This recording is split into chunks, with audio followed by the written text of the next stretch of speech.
Hi, I'm CW. Hi, I'm Amber, and we're the Weathers. We help you navigate change by identifying the internal conditions that are blocking change from taking place. So you made a decision. You made a decision to become someone new. Maybe your old self is shy, you don't like speaking, your communication skills aren't the best, you might feel like you're not smart enough or you don't belong. But the new version of you is confident, outgoing, clear, you're a leader, you're adaptive, you're a driver. You made this new decision and you feel the impact of you being this new person. There'll be a period of time where you'll be practicing being the new version based on the new decision that you've made, and you'll be navigating the old a little bit, meaning soothing it and making sure that it's okay to be released and let go. A lot of people call it the space between. And that space in between basically allows you to practice being the new version who you decided to be. That means when you make a decision to be someone new, 2 days later, you might still feel like your old self, or maybe a situation or event that will happen to make you feel like you're in the old environment. It may even be 30 minutes later where you feel like you're still that old version of yourself before you previously made the decision to become someone new. For instance, you might be in a meeting and the old version of you never spoke up during the meeting, you never said anything, you didn't feel like you belonged, so you showed up differently. There's something happening underneath you processing and making decisions in the new versus making decisions in the old. Basically, your nervous system is still acting in the old, even though you have decided consciously to be in the new identity. And the reason why this happens is because it's familiar, it's automatic. It's kind of like that default mode network that your body goes to. But understanding all this from an intellectual capacity, there's no need to judge it, it just is.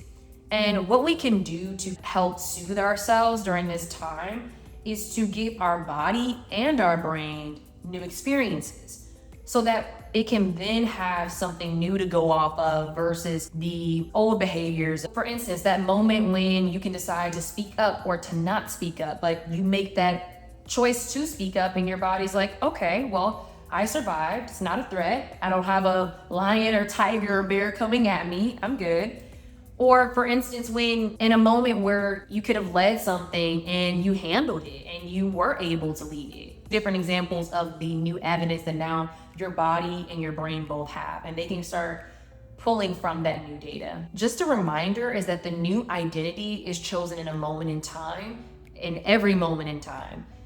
Every day, every minute, every millisecond, you are making the conscious choice to be in that new identity. Until it becomes easier or natural for you to be there. Exactly. There are some instances where you make a decision and you are in the new and you don't experience that resistance, but there are some times when you make a decision to be someone new and you experience resistance behind it, and that's usually your old behavior, fearing some kind of loss or something that you need to dig deeper into to figure out why that resistance is there.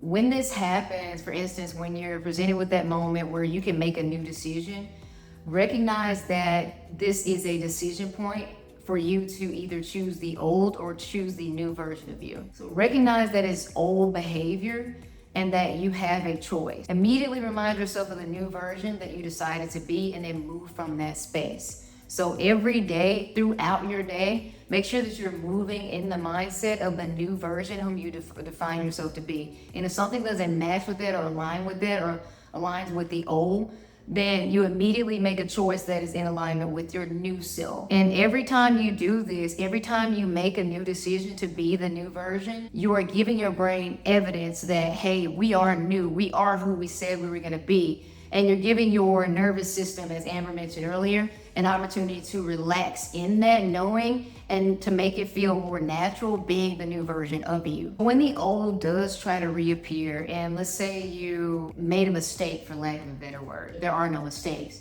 but let's say the old version of you came up and some old feelings associated with who you used to be came up, well, be kind and gentle and empathetic towards yourself. Allow yourself to grieve the old you and comfort and soothe yourself and let you know that it's okay to move on to something new. I'll give you an analogy for this. It's just holding space. So think about, for instance, when you import a new system onto a computer, but there's a moment in time when you import this new software onto a system. There's a training ground that has to take place in order for the system to truly update, and there's bugs, there's fixes that need to happen, and it's not going to operate as you would quote unquote want it to operate. But you don't get upset at the system because it's not working at its fullest capacity. You understand that's a part of the process.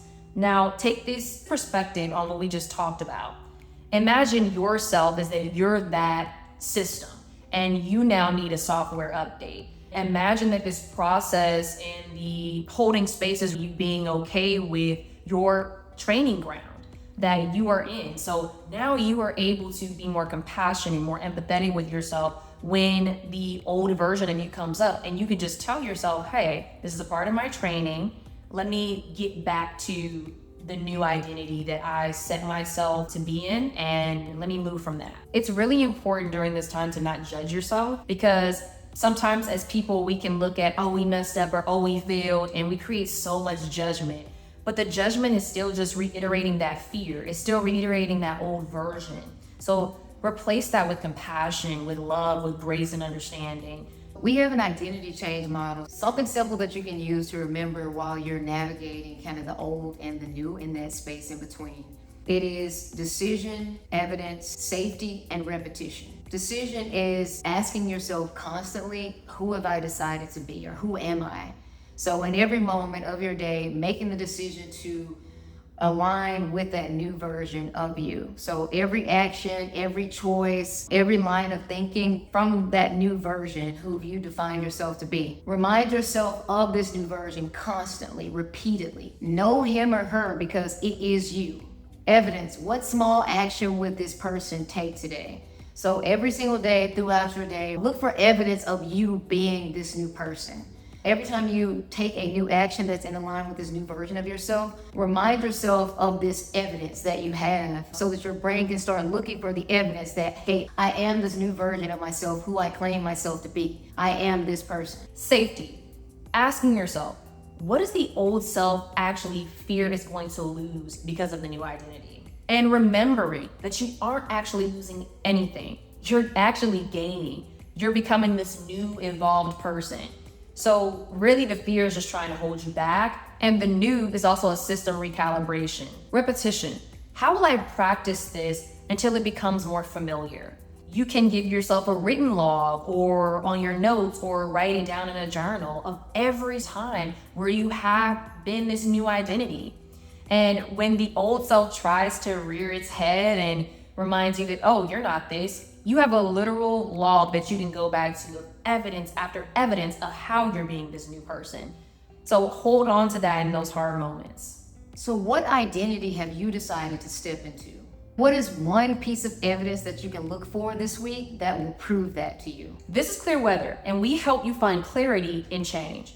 This has been another episode. Make sure you subscribe. Like this video. Definitely like this video. We read all the comments. We want to hear your perspective on the topic and look forward to seeing you in the next episode. See you next week.